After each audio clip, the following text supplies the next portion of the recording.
सदन महाप्रभु श्री रामलाल पूर्णपाद भगवान की गोल सदन महाप्रभु स्वामी मुलकराज जी महाराज पूर्णपाद भगवान की सदगुरुदेव जी महाराज पूर्णपाद भगवान की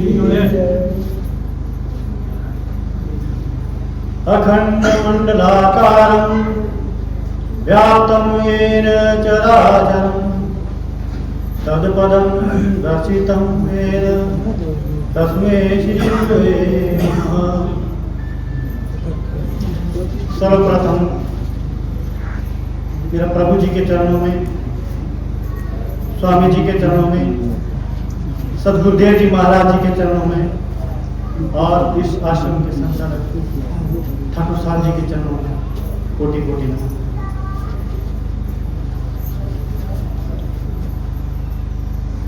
करुणा सागर प्रभु जी के अनन्य भक्तों, सर्वप्रथम मैं गुरु माता के प्रकट दिवस के सभी लोगों को हार्दिक बधाई देता हूँ।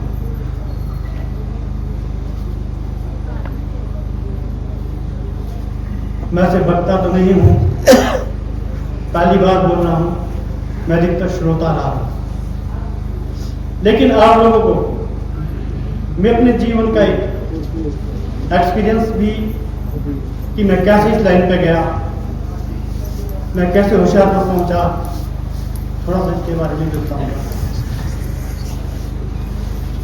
थोड़ा सा इसके बारे में भी बताऊंगा।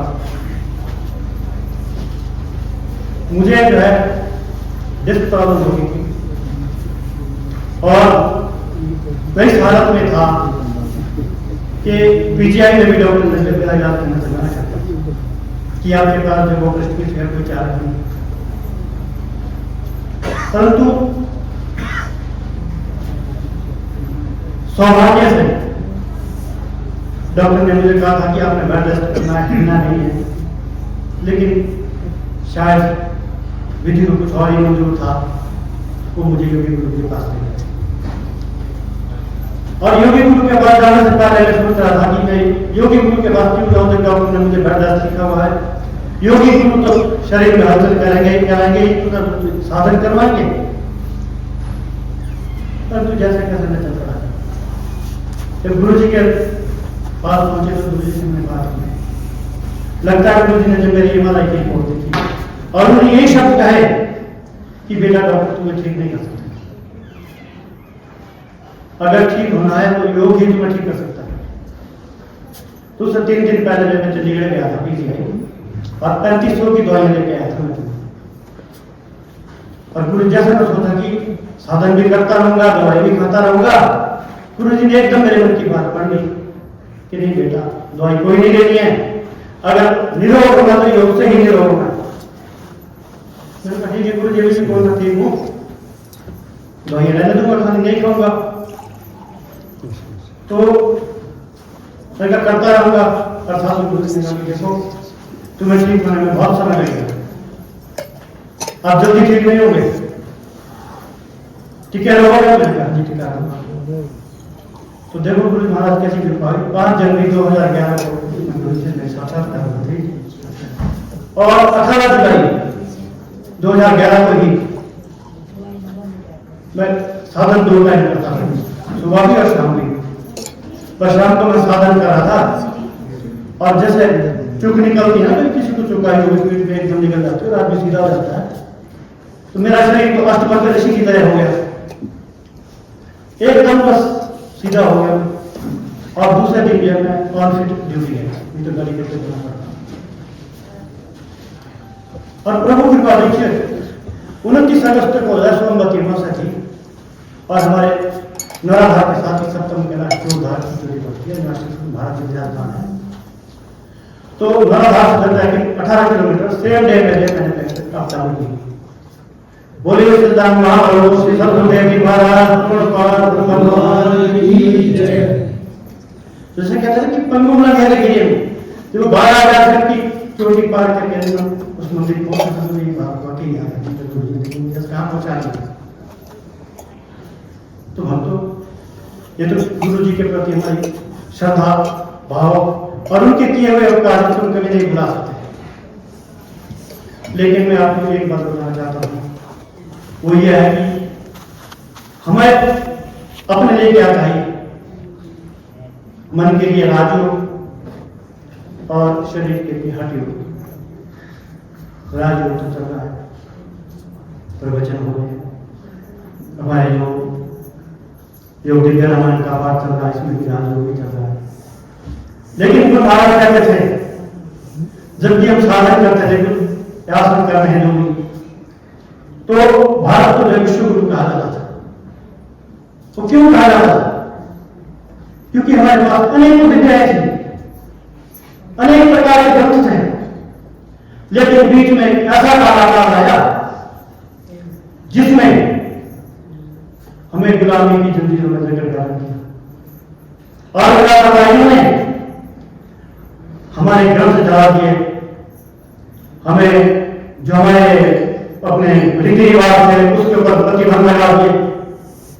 लेकिन जो हमारे जो ऋषि मुनि थे, योगी लोग थे, उन्होंने कुछ ग्रंथ बचा कर रखे और योग जो जंगलों की तरफ भाग गए, क्योंकि ऋषि मुनि जो है जान बचाने के लिए जंगलों में गए और वहां पर उन्होंने अपना योग साधन करना शुरू कर दिया।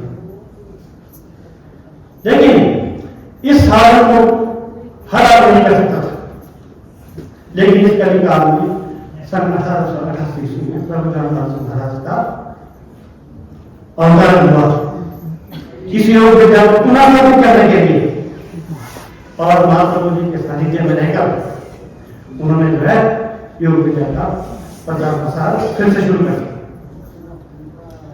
और प्रचार प्रसार में भी वैसे तो आसन कई प्रकार के कहते हैं कि जितने जीव है इतने आसन हैं, परंतु इन आसनों को हर इंसान नहीं कर सकता। गुरु जी महाराज जो है प्रभु जी ने जिसको गुरु जी के माध्यम से सनातन हम लोगों को पहुंचाया है, जिसमें जीवन तत्व और यवन तत्व आते हैं, जिसमें मैं यहाँ बूढ़ा बुजुर्ग बीमार कोई भी सहायता से कर सकता है, ऐसे साधन लेके आए हैं। लेकिन इन साधनों को करने से पहले उन्होंने एक चीज पर विशेष जोर दिया, वो दिया शव कर्म। शव कर्म किस लिए करते हैं और क्यों जरूरी है?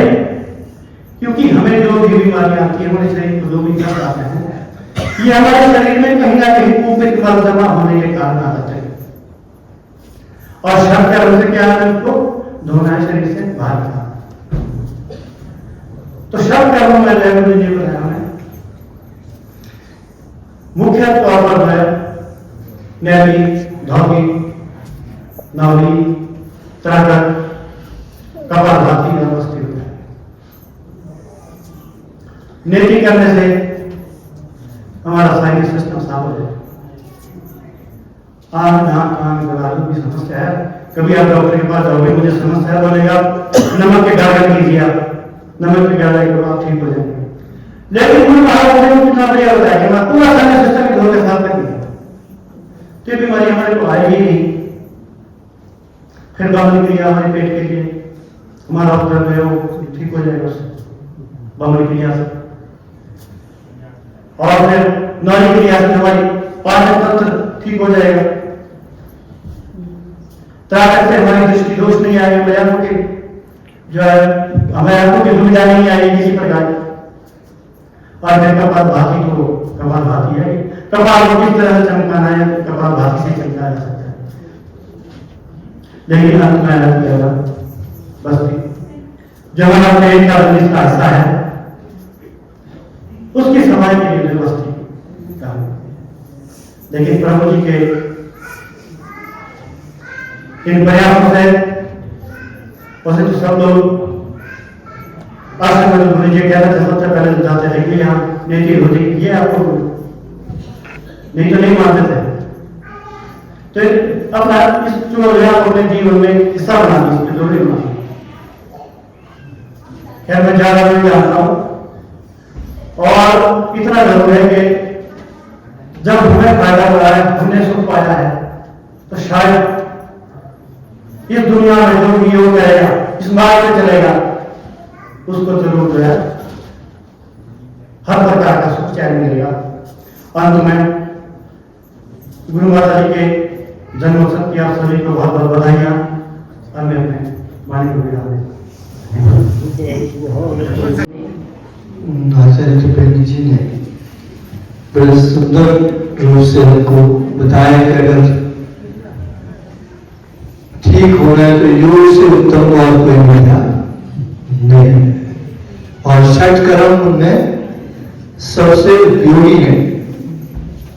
षट कर्म अगर नहीं सीखेंगे तो समझो हमको फायदा नहीं होने वाला। और महाराज जी ने रामायण में लिखा है, षट कर्म जो जन करे उठकर नित्य प्राण, रोगों का नहीं सिर फिरा लगे तो उसके बाद। कहते बीमारियों में दिमाग नहीं खराब होकर आपको लग जाए। षट कर्म जो जन करे उठकर नित्य प्राण, अगर प्रातः अच्छे कर्म कर लें। आखिर अब हमने कहा कि इसको कोई सीखता है नहीं, न्योली भी आनी चाहिए और रोज करनी पड़ेगी भाई। ये नहीं कि न्योली करोगे हफ्ते के बाद, योगी प्रतिदिन न्योली करता है। शनि प्रचारक भी होना चाहिए, वात्साल भी होना चाहिए। अगर शरीर कर्म में प्रयोग है ना, महाराज ने रामायण के लोगों का दिमाग नहीं खराब हो, आपको लग जाए कुबड़ता लोगों को, उनका सिर फिरा कि आपके शरीर को लग जाए। लिखा है कि षट कर्म जो जन करे उठकर नित्य प्राण, रोगों का नहीं सिर फिरा लगे तुम्हारे बात। तो ये एक बहुत सुंदर ज्ञान योग का इन्होंने हमें दिया कि जब भी पीजीआई से दवाई लेते थे, गुरुदेव ने शुरुआत की, आप योग से ठीक हो गए। योग से अभी हम फिर बात आती है कि मुझे शिमला जाना पड़ा। पिछले इतवार में मैं यहाँ नहीं आ सका। कारण ये था कि एक भगत थी जिनका गॉलब्लैडर का ऑपरेशन होना था, वो नहीं करवा रही थी, घबराती थी ऑपरेशन से। तो मुझसे निकल गया कि जिस दिन आपका ऑपरेशन होगा तो मैं स्वयं रहूंगा, तो मुझे जाना पड़ा। और एनेस्थीसिया वाले सब कुछ रिपोर्ट होते हुए भी एनेस्थीसिया देने के लिए डर रहे थे। और 2 बार उनको ऑपरेशन के लिए वर्दी पहना दी गई। 2 बार ही एनेस्थीसिया वाले बहाना लगा के नहीं होगी। अभी बात क्या होगी? एक दिन भी वर्दी पहना दी ऑपरेशन के लिए। ऑपरेशन करने वाले बड़े अच्छे डॉक्टर थे, यही लोगों के हमारे मित्र थे। कहते कभी बेहोश कर लेते इस लड़की को, औरत को। तो बोले ठाकुर साहब मैं तो 8 महीने का ऑपरेशन करूँ, लेकिन एनेस्थीसिया वाले आना खाने करा रहे, रिपोर्ट सारी ठीक है, तुम क्यों नहीं कर रही? अब वो घबरा रहे ऐसा तो एनेस्थीसिया दी और ये छुट्टी हो जाए, क्योंकि 5 साल पहले हार्ट की पेशेंट थी और 21 दिन के बाद पहले जो इंजेक्शन करते थे, फिर दवाइयां खाती थी और उन्होंने पुरानी फाइल पढ़ ली उसकी। हमको जाना पड़ेगा कार्डियोलॉजी में, उनसे लेने के लिए कभी कोई दिक्कत तो नहीं है। उन्होंने कहा ठीक है, फिर भी एनेस्थीसिया वाले डर रहे। वो बोलते इसको तो उम्र भर दवाई खानी पड़ती। ठीक कैसे? इसको तो उम्र भर दवाई खा रहे, तुम्हारा ऑपरेशन नहीं हो, तुमने इंजेक्शन लगाए। हमने तो बोला नहीं, उसने कहा 5 साल से मैं तो कुछ नहीं आया, चक्कर नहीं आया, चक्कर नहीं, गिर तो नहीं, कमजोरी कुछ नहीं, भले कुछ भी नहीं, क्योंकि वो 5 साल पहले योग में आ गई। उनकी सारी दवाइयां छूट गई हार्ट की। 5 साल हमने नहीं बोला कि योग से ठीक हुई, हमने तो दवाई खाई नहीं खाई, 5 साल से नहीं खाई। पर डॉक्टर परेशान है कि तुम्हारा हार्ट ठीक है। योग के कार्डियोलॉजी वालों ने रिपोर्ट दी कि no CI for surgery, cardiac no contraction, कोई कॉन्ट्रा कुछ कहते हैं, सीआई कॉन्ट्रैक्ट होता है वो नहीं है भाई आप कर सकते, लेकिन फिर भी वो टरका ही जाते हैं क्योंकि तो पता नहीं क्या होगा, हार्ट की पेशेंट रही, लेकिन हार्ट ठीक है योग से। कुछ नहीं हुआ, बल्कि ऑपरेशन के बाद भी और वो ऑक्सीजन लग रही थी, उसको ऑक्सीजन भी नहीं लगी। डॉक्टर कहते हैं इसको तो जरूरत ही नहीं ऑक्सीजन की, इनका ऑक्सीमीटर में बिल्कुल स्टैंडर्ड बता रहा है। तो कहने का मतलब योग एक ऐसी चीज है, हमने उनको नहीं बताया कि योग से ठीक है, वो तो खाएंगे बोले ठीक है चलो, उन्हें पता नहीं। तो योग एक ऐसी चीज है, इसमें सारे ही इलाज ठीक है। ठीक है, बिंदु जी ने पिज्जा ही दवाइयां खाते थे, गुरुदेव का छोड़ दो, गुरु तो सतगुरु है, वो हर जगह रक्षक होते हैं और बहुत सुंदर ज्ञान दिया। हठयोग जैसी विद्या और जगह नहीं, जैसे और जगह होते हैं वो, लेकिन हठयोग नहीं सिखाया। और हठयोग के लिए हठयोगी प्रवीण होना चाहिए, साधक हो। आज तो ऐसा होता है ना कि 10 दिन की ट्रेनिंग मिलते हैं और फिर 2-4 चीज योग सिखा रहे हैं, ऐसा नहीं है। 20-30 40 साल का तजुर्बा होगा, वहां पर जाकर बता सकता कि योग क्या है। तो फिर अब थोड़ा सा समय लेंगे, भजन